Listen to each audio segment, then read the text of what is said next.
Hey guys, just another Daily Darkness for y'all. This is number 12. Today we're going to be answering some questions that I had received from friends and followers and things of that nature. Now keep in mind, I'm going to be on another podcast later today around 3 p.m. That's going to be on the Long Coat Mafia's podcast. So if you're not familiar with them, look them up on Facebook, look them up on any social media that you have. They're definitely a great crew of guys, and I'll be talking on there. So one of the questions I got is, what's my favorite movie? And the thing of it is that I watch a lot of movies. A lot of people could basically, say Jaws or Star Wars. Those, I hate to say it, are always on somebody's top 100 list. Me personally, I'd rather say that I enjoy something like Humanoids from the Deep because I am a big B movie fan. And I love this movie. A lot of people, when it first came out, thought it was very sexist, very anti-women. And the irony of it is it was written by a woman and directed by a woman. Granted, it came out of Roger Corman's mill of making bad movies, but it's a good film in and of itself.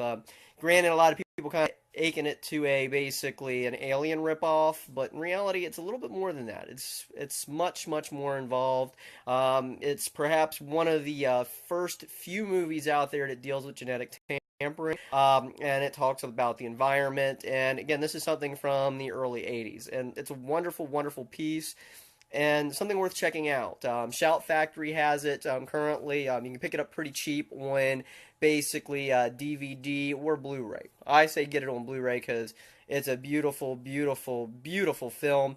And Humanoids from the Deep, its foreign title was Monster. I mean, granted, yeah, it's kind of plain, but they got this from the foreign prints because the Americanized cut back on some of the gore and some of the nudity, whereas this has everything intact. So that would be one of my favorite films. So definitely worth checking out. Another person had asked me who's my favorite horror hostess. Now, granted, I've always loved Elvira, and everybody has her on their top bucket list. Same way with Vampira. I enjoyed both of those growing up because there was TVs when I lived out in Oklahoma, or cable stations that still ran Elvira, of course, basically Vampira. And again, that was in the early '80s. I was still forming. Most kids basically had Sesame Street. I had the horror hostess. So I don't really look at Elvira and Vampira as like a horror host that I admire, because they were somebody that I emulated. They're somebody I wanted to be. Now, the one that I actually enjoy the most, and it's going to sound strange, but I always like Joe Bob Briggs from Monster Vision because he had kind of like that hillbilly redneck aesthetic on top of a horror goth theme. And you would think it wouldn't work, but it did. And Joe Bob always had like his own way of rating movies. There was like, not rack, but rake foo, chainsaw foo, things of that nature. And it was definitely, very unique for the time. Let's say it was late '80s, early '90s when he was getting his run. I think it was TNT Monster Vision with Joe Bob Briggs. If you can find anything on YouTube for it, I say look it up. Great show. Now, another friend of mine had mentioned, and this is Hibiki TMD, so if you're not watching his stuff on YouTube, you really should. We're getting ready to do a collaboration on Sweet Home, so definitely something worth checking out. Sweet Home, in and of itself, is a really interesting foreign film. If you've never seen it, it's hard to find, but definitely worth checking out. But anyways, Hibiki had asked me, he's like, hey, what are your feelings? What was more influential, Sabbath or basically Zeppelin? Now, me, I came from a background where everybody listened to Sabbath, so I had more exposure to them. So maybe I found Zeppelin to be more influential simply because I was so exposed to Sabbath, or maybe even overexposed. So to me, it's kind of like a toss-up. I had Sabbath first, and then I'd listen to Zeppelin later on in my life. And as a result, I always kind of found Zeppelin to be a little bit more influential than Sabbath, but I may be backwards on it because Sabbath was what I was introduced to first.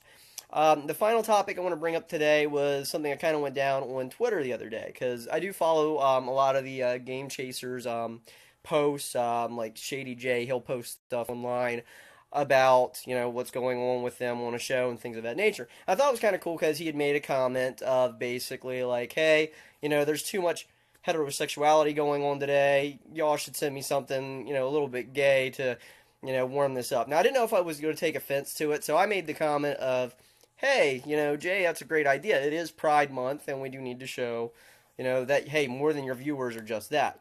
Well, some asshole decided to post something that had Bailey James in it. I don't know if anybody's familiar with Bailey or not. She's transgender, and she unfortunately is porno.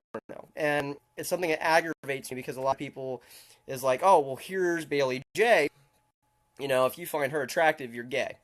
And to me, it's like, okay, no. Because if you're male, cis male, and you find somebody that's got the feminine form very attractive, that doesn't make you gay. Because keep in mind, trans women are women too. The other thing that made me mad about this gentleman's post was that he had the nerve to refer to her as a tranny. I hate that word. I hate it. I absolutely hate it. I absolutely hate it. Now, granted, he used Bailey J as a reference, and Bailey is in the porn industry, unfortunately. Not a bad thing. A lot of people make money that way. I have zero judgment on that.